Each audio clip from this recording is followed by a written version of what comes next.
দিয়ে দিলাম এখানে একটুখানি হলুদ দিয়ে নেড়ে চেড়ে নেব।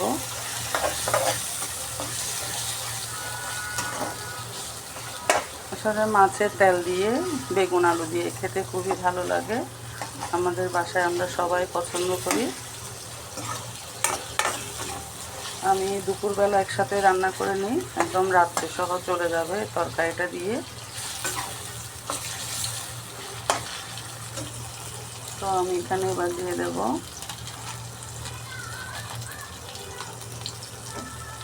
গুঁড়ো মরিচ,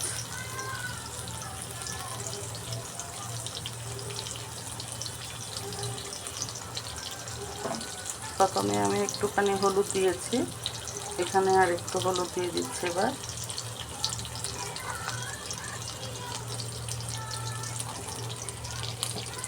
দিয়ে দেব টমেটোগুলো,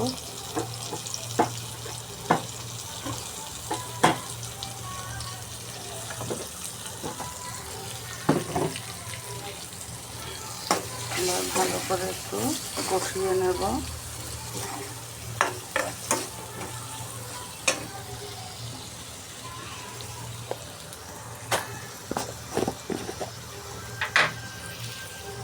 দিয়ে দিচ্ছি জিরের গুঁড়ি আর ধনে গুঁড়ো একসাথে ব্লেন্ডার করা।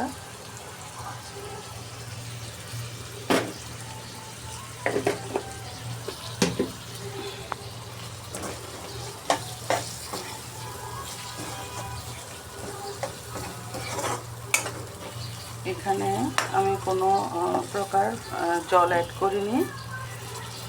এগুলো মাছের তেল থেকে অনেকগুলো তেল বেরিয়েছে, সাথে আমি একটু তেল দিয়েছিলাম।